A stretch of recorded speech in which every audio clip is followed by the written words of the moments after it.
Bom dia a todos. O Procurador-Geral Bruno Dubé me pediu que fizesse a apresentação da nossa primeira palestrante, a ministra Regina Helena Costa. Eu digo que é uma honra recebê-la aqui na Procuradoria do Estado do Rio de Janeiro. Vossa Excelência que foi procuradora do Estado e que muito lida com as demandas do Estado na primeira sessão do Superior Tribunal de Justiça. A ministra Regina Helena, livre docente em Direito Tributário, doutora e mestre em Direito do Estado pela PUC de São Paulo, professora associada de Direito Tributário da Faculdade de Direito dos cursos de pós-graduação em Direito da PUC São Paulo, ministra do Superior Tribunal de Justiça, autora dos livros Código Tributário Nacional comentado em sua moldura constitucional, curso de Direito Tributário, Constituição e Código Tributário Nacional, Imunidades Tributárias, Teoria e Análise da Jurisprudência do Supremo Tribunal Federal, Princípio da Capacidade Contributiva e Praticabilidade e Justiça Tributária, Execuibilidade da Lei Tributária e Direitos do Contribuinte. A ministra Regina Helena é uma presença marcante na formação do direito público brasileiro pela posição que ocupa no Superior Tribunal de Justiça, na primeira sessão do STJ, e também pela sua obra doutrinária. Ministra, é um prazer recebê-la aqui e eu passo a palavra a Vossa Excelência.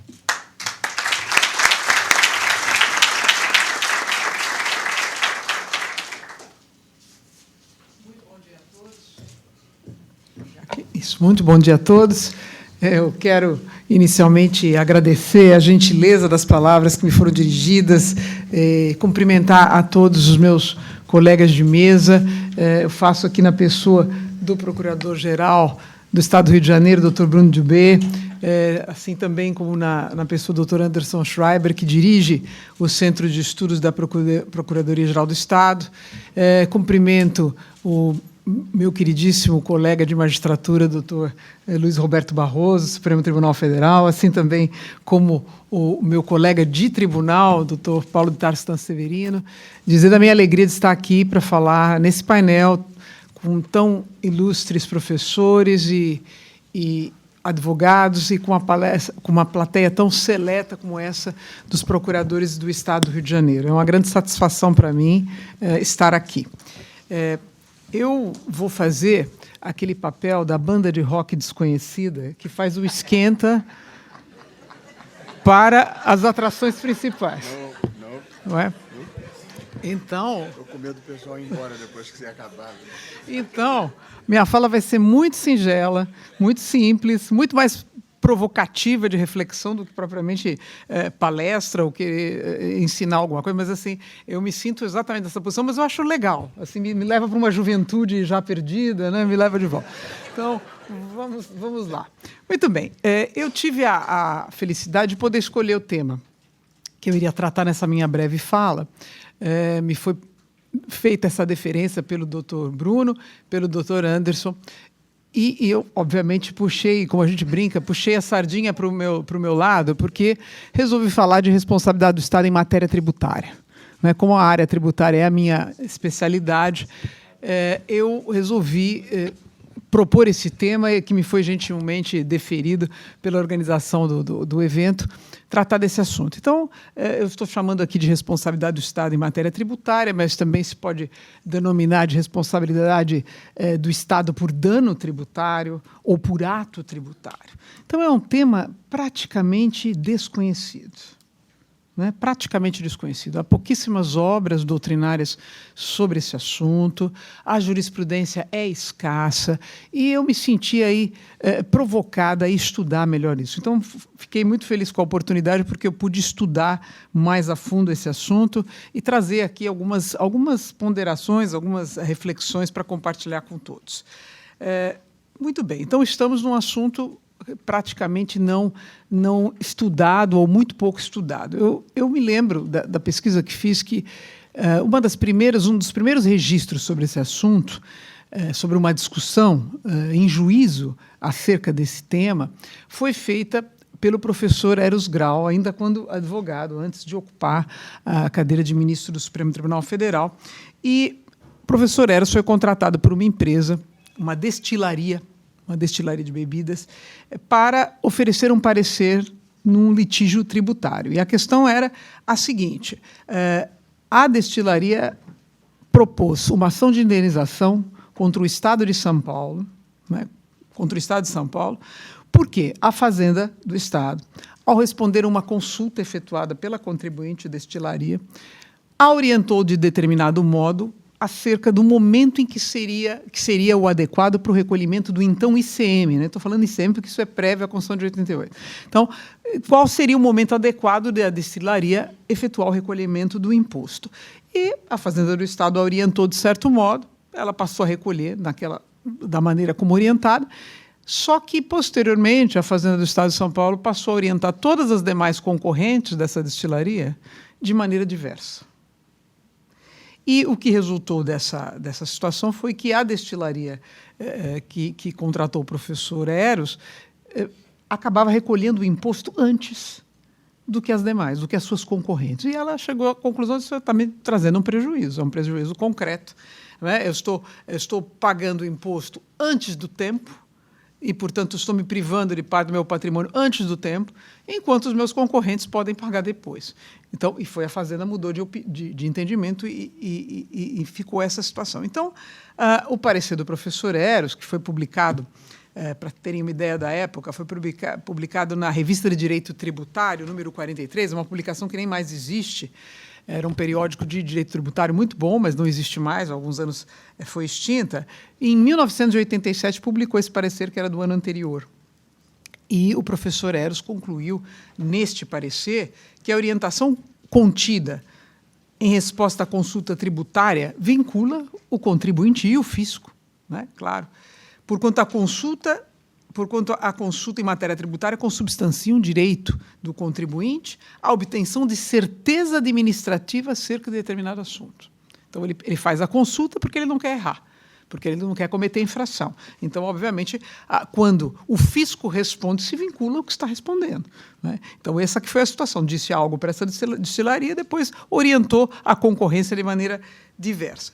Portanto, incumbe à administração o dever de prestar a consulta e o fato de ter sido uma atividade lícita, ou seja, responder à consulta, não exonera o Estado do dano que causou à consulente e, portanto, do seu dever de indenizar. Então, essa foi um dos primeiros registros sobre esse assunto que eu pude localizar, portanto, aí do final dos anos 80, a respeito desse tema.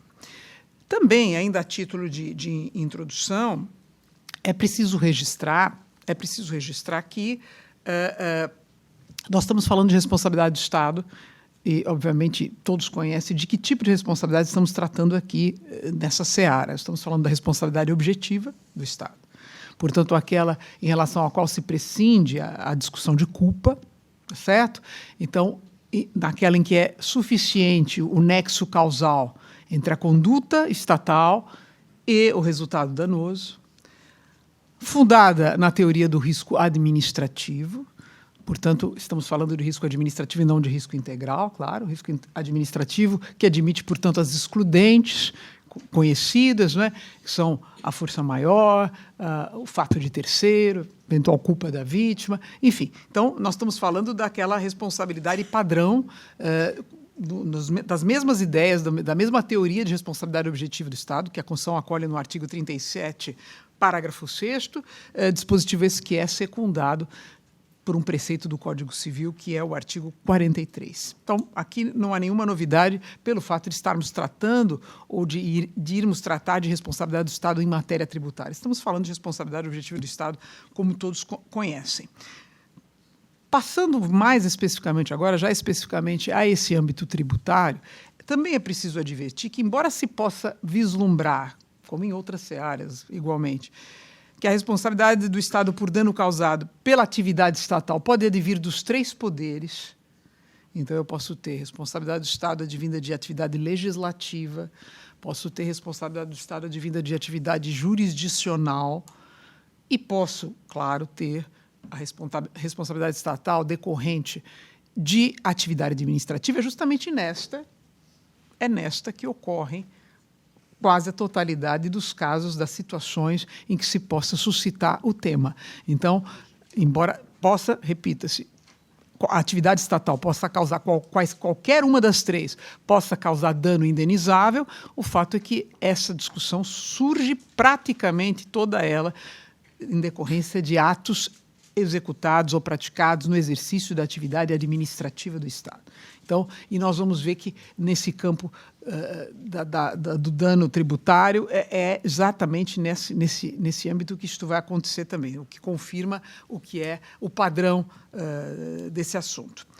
Muito bem, já antecipo que fiz uma breve pesquisa jurisprudencial, até porque o ciclo remete à visão dos tribunais, não é? Então, eu fiz uma breve pesquisa jurisprudencial e pude ver assim que são muito poucos os casos julgados, os casos que tiveram mérito julgado. Vejam só. E, claro, eu estou falando dos tribunais superiores. Então, eu vou me cingir aos tribunais representados nesta mesa, né? O Supremo Tribunal Federal, o Superior Tribunal de Justiça. Então, os tribunais superiores, tribunais que uniformizam a jurisprudência, que dão a última palavra, quer em matéria constitucional, quer em matéria infraconstitucional. Então, muito poucos os casos nos quais o mérito da discussão foi apreciado. Então, essa é uma primeira observação importante, penso eu, porque a boa parte dos recursos não foram conhecidos tanto no Supremo. Então, não conhecidos os recursos extraordinários, quanto no Superior Tribunal de Justiça, não conhecidos os recursos especiais, sob o fundamento de que o exame da pretensão implicaria reexame de fatos e provas. Então, simplesmente, essa é uma das razões porque não temos mais registros julgados de mérito sobre o assunto, porque os tribunais, a tendência, do que eu pude verificar, apesar de serem poucos os casos, é justamente de entender que, como para exame da pretensão seria necessário reexaminar fatos e provas, e como essas cortes não realizam esse trabalho, né, no âmbito dos recursos extraordinário e especial, então, que isso inviabilizaria o exame da pretensão. Portanto, a aplicação, respectivamente, das súmulas 279 do Supremo Tribunal Federal e 7 do Superior Tribunal de Justiça. Dito isto, eu registrei aqui, para ilustrar o que eu estou falando, um único caso do Supremo Tribunal Federal. Porque é claro que essa matéria vai, embora seja pouco versada, pouco debatida, ela vai ecoar com muito mais frequência no Superior Tribunal de Justiça, que faz a jurisdição infraconstitucional, que dá a última palavra em matéria de discussões infraconstitucionais. Então, no Supremo, realmente pouquíssima coisa. Eu encontrei um caso que penso eu mereça registro, que foi justamente, e talvez seja, não pude apurar se o parecer do professor Eros foi para este caso, mas é provável pela contemporaneidade, pela época em que foi julgado este recurso extraordinário,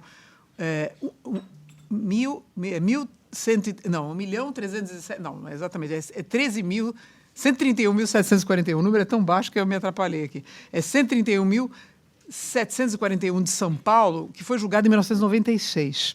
1996, a segunda turma do Supremo Tribunal Federal, e a discussão foi exatamente sobre consulta. Ou seja, o contribuinte fez a consulta para o fisco orientou de um jeito, depois mudou de entendimento, orientou a concorrência de maneira diversa. O contribuinte que fez a primeira consulta se sentiu prejudicado e propôs ação de indenização.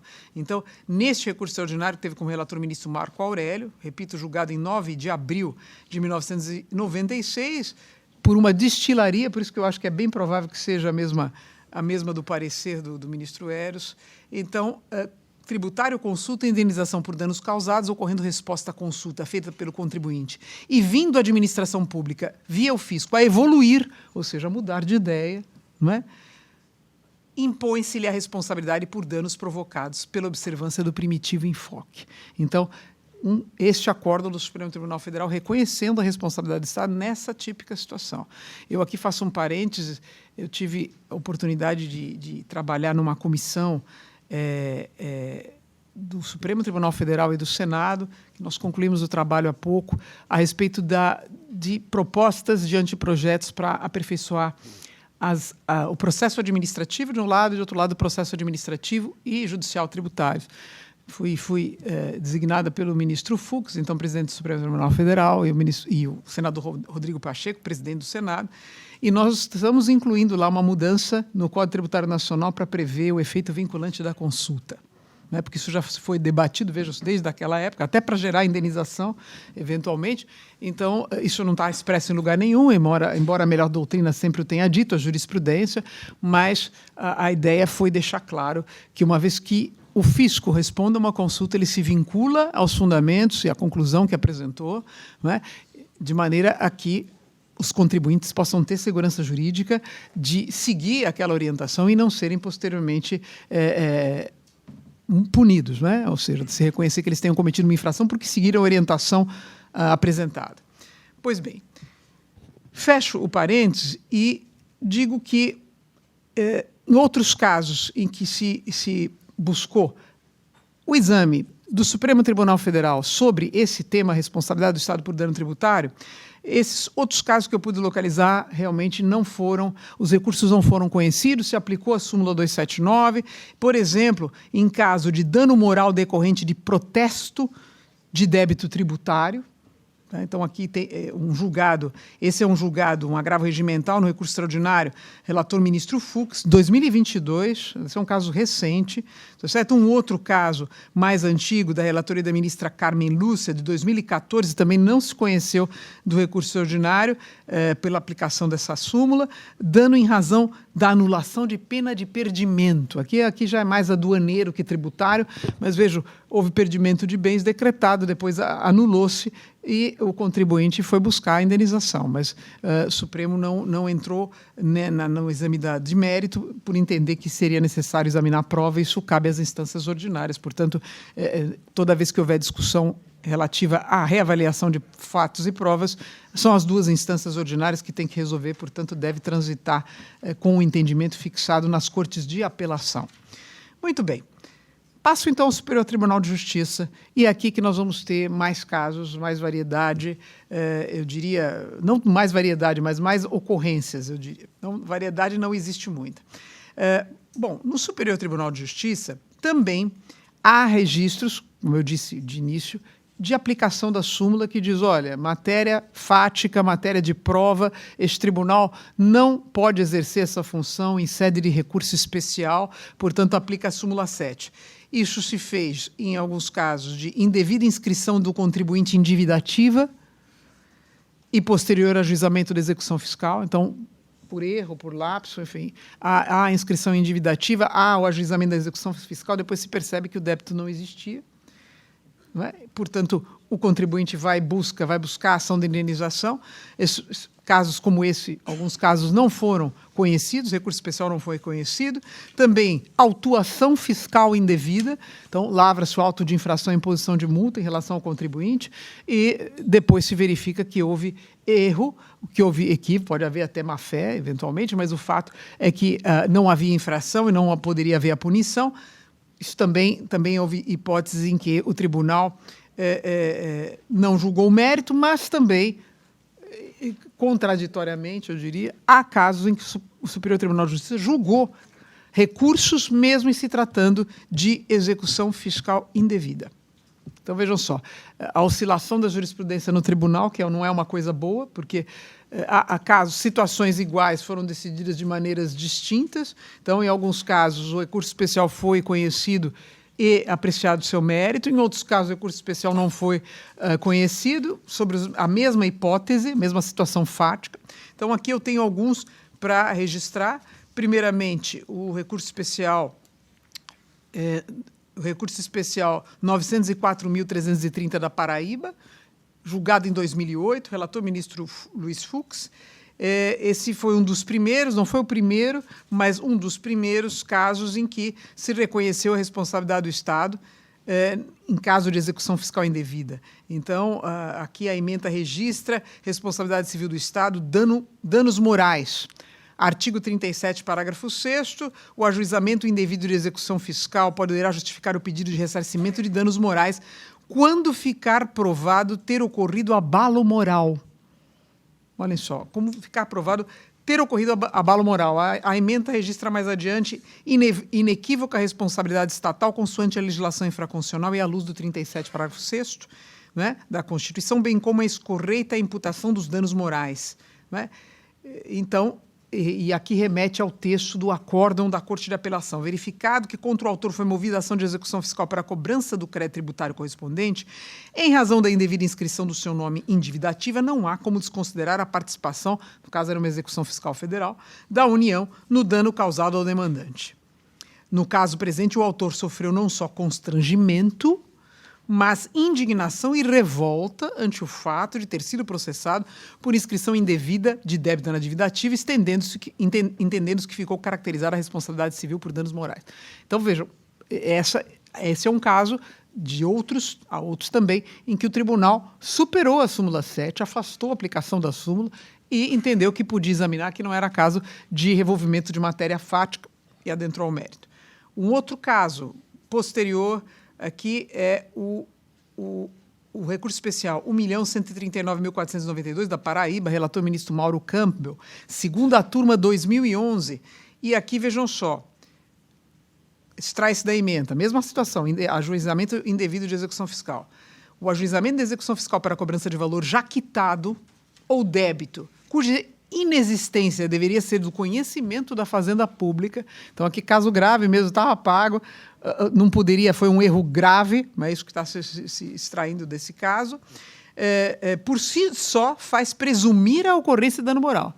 Então, vejo que no anterior, desde que tenha sido provado que houve o abalo moral do contribuinte aqui, já está dito, está presumido em situações como essa, o débito estava pago, não é? Ou era algo que a Fazenda Pública não podia desconhecer a situação. Então, nesse caso aqui da segunda turma, se consignou exatamente a Fazenda Pública, então, que deveria ser do conhecimento da Fazenda Pública, por si só faz presumir a ocorrência de dano moral, o tal do dano in re ipsa, presunção de dano já. Tá certo? Em situações como estas, a caracterização do dano moral em casos como tais prescinde da prova de abalo psicológico relevante. Então, vejam, se prescinde da prova, o STJ examina. Essa que foi a alteração aqui, a evolução que houve, porque não se fala mais de prova, se é dano in re ipsa, não é? Então, já há uma presunção de que houve.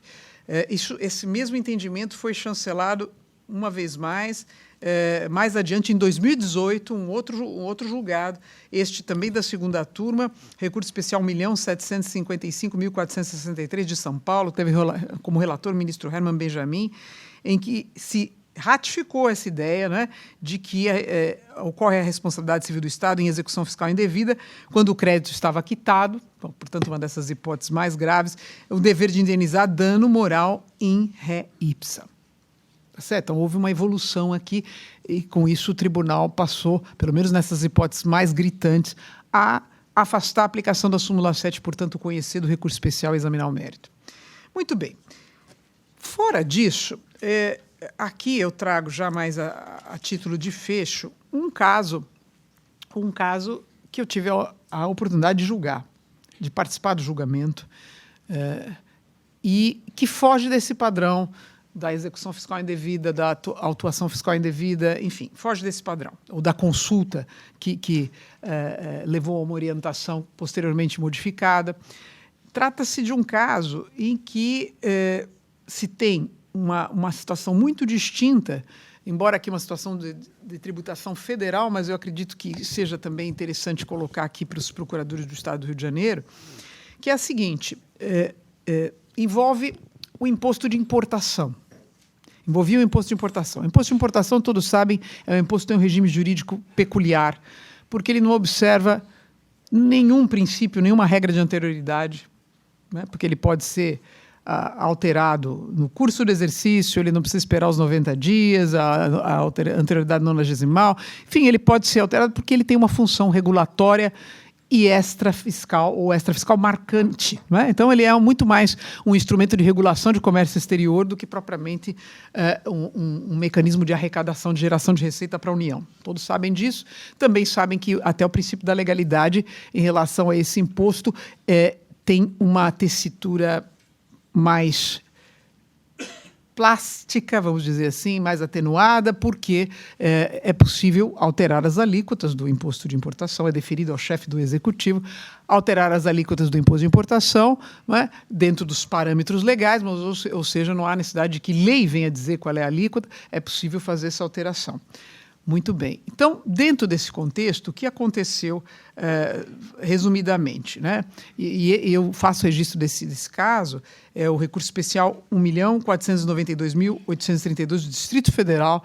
Relator foi o ministro Gurgel de Faria, na primeira turma, a turma que eu integro no Superior Tribunal de Justiça, e, sintetizando, a situação era a seguinte: uma empresa de brinquedos muito conhecida aqui no Brasil, muito conhecida, essa empresa disse o seguinte: num determinado momento, a União diminuiu as alíquotas do imposto de importação de brinquedos. Então, é uma empresa tradicional, antiga, brasileira, de brinquedos, e, num determinado momento econômico, a União, por bem dizer, eu vou baixar o imposto de importação, eu vou diminuir as alíquotas, assim o presidente baixou o decreto, diminuiu as alíquotas, dentre outros produtos, dentre outros bens, também de brinquedos. E com isso a empresa disse: isso me abala imensamente. Por quê? Porque agora os brinquedos estrangeiros vão chegar mais baratos aqui e eu vou perder mercado, eu vou ter dificuldades, então eu quero indenização. Eu estou tendo, aliás, já. Né? Então, por isso, eu quero ser indenizado. O Estado é uma atividade ilícita, vejam, aqui é um ato lícito, que é diferente das hipóteses anteriores, em que eu tinha autuação indevida, execução fiscal indevida, consulta lícita, mas depois mudou de ideia, então, no mínimo, deveria chamar o contribuinte e falar: vamos ter que ajustar a sua situação, porque agora eu alterei o entendimento, mas não fez. Enfim, aqui não. É claro que a União pode alterar as alíquotas do imposto de importação, está previsto na Constituição, pode fazê-lo, desde que entenda que o interesse público demande, pode fazê-lo. Mas o fez e o contribuinte entendeu. Não, mas agora ficou muito pior para mim, porque antes eu tinha, com os brinquedos importados com a alíquota mais alta, eles chegavam mais caros, havia muito menos mercado para esses brinquedos estrangeiros, e eu, a empresa brasileira, estava numa situação muito mais cômoda economicamente. Muito bem, então vejam que isso suscitou uma discussão muito grande, foi um tema, pela vez primeira, aportou no Superior Tribunal de Justiça esse caso, e a questão era saber se realmente essa empresa de brinquedos, nessa situação, tinha direito à indenização ou não. Né? Será que nós poderíamos aqui caracterizar a responsabilidade do Estado? Então, me pareceu mais instigante esse tema, esse caso, por isso que eu o trouxe aqui. O fato é que o ministro Gurgel, relator do caso, houve por bem entender que não. Entendeu que não, e aqui a ementa espelha sinteticamente o entendimento do ministro Gurgel, né, no sentido de que,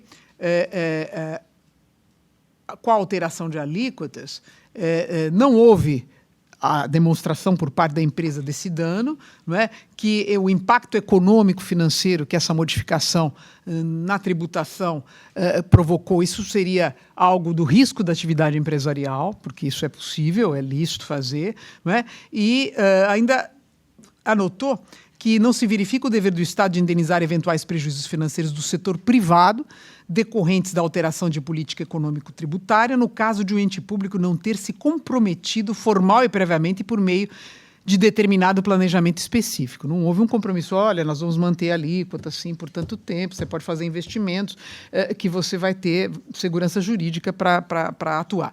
Isso não foi feito. Aí prosseguiu dizendo que o impacto econômico sobre a produção e a comercialização de mercadorias pelas sociedades empresárias causado pela alteração de alíquota de tributos decorre do risco da atividade.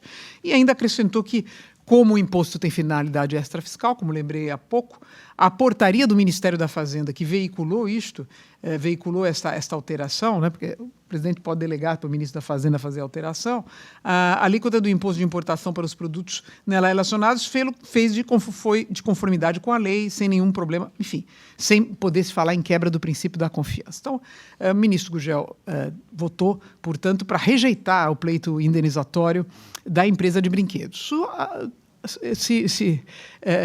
Sucedeu um debate muito grande e já digo que foi um julgamento apertado, 3-2, abriu-se a divergência. Eu depois tive a oportunidade de pedir vista no voto vista que apresentei, acompanhei o ministro Gurgel e aduzi outros fundamentos, além daqueles que Sua Excelência tinha tinha apresentado, apenas para colocar aqui, para provocar a reflexão de todos, eu fiz anotar no meu voto que se tratava de ato comissivo lícito, claro, não é? A alteração, a majoração da alíquota do imposto, não é? Praticado de acordo com a Constituição, e que eu não vislumbraria, não rejeitaria de plano a possibilidade de uma mudança como essa em um outro contexto, gerar o dever de indenizar, portanto, gerar o reconhecimento de que o Estado seria responsável por dano tributário. Mas aqui, nessa situação, eu entendi diversamente. Por quê? Porque penso que alguns requisitos seriam necessários terem sido satisfeitos na hipótese e não foram. Então, quais seriam esses? Não é? A ideia de que, primeiramente, o dano tem que ser específico. E, ao buscar o ato que determinou a alteração de alíquotas em vários produtos, eu percebi que não havia um dano específico porque uma gama muito grande de produtos, não só brinquedos ou afins, tiveram a majoração do imposto de importação. Então, a portaria do Ministério da Fazenda 492 de 94, ela alterou para 20% as alíquotas do imposto de importação em relação a massas alimentícias, bolachas, biscoitos para animais, nafta solvente, óleo diesel, óleos lubrificantes a granel, gasolina, múltiplas substâncias químicas, tecidos, máquinas, ferramentas, fornos de micro-ondas, microfones, fones de ouvido, monitores de vídeo, caminhões, motocicletas, outros tipos de veículos automotores, bicicletas e brinquedos, ou seja, tem de tudo aqui. Então, não ficou reservado a um segmento da indústria, a um nicho. Não, houve um aumento do imposto de importação para o geral, não é? Então, esse foi um primeiro ponto que me pareceu que inviabilizaria o pleito indenizatório, porque não se tratou de um dano específico, como é uma exigência para caracterizar a responsabilidade objetiva do Estado, mas um dano que, se houve dano, foi algo que a sociedade toda, que a sociedade empresarial, que as empresas, quase em geral, sentiram, porque houve alíquota para aumento em todos esses segmentos. Não é? Então, esse foi um primeiro ponto. Depois, também, a questão da anormalidade também, né? O dano tem que ser específico, tem que ser anormal, extraordinário. Lembro-se da teoria da responsabilidade objetiva. Também não se poderia dizer, por ter sido um aumento lastreado na Constituição, uma competência normal. Essas alíquotas dos impostos de importação e exportação são alteradas com muita frequência. Elas são exatamente por isso que se pode alterar, o chefe do Poder Executivo ou o Poder Executivo podem alterá-las. Então, também não havia anormalidade. Então, sem anormalidade e sem especificidade, então me pareceu que já não se poderia avançar para examinar o pleito indenizatório e, com isso, concluir também que não era o caso de deferir, de dar provimento ao recurso. Então, em breves palavras, meus colegas da sempre Procuradora do Estado também, né, embora imparcial nos últimos 31 anos, mas devo dizer que o tema é instigante, mas ainda merece e carece de muito estudo. Há necessidade de muito aprofundamento, tanto do ponto de vista dos doutrinadores, quanto dos julgadores, né? Porque penso eu que seja possível, sim, julgar os recursos pelo mérito, mas vejam que a jurisprudência ainda não é uma jurisprudência sólida, não só pelo pequeno número de casos, mas pela oscilação de entendimentos. Então, alguma coisa para provocá-los apenas. Eu espero que a banda de rock estreante tenha feito seu papel, e agradeço imensamente a atenção com que me ouviram. Muito obrigado.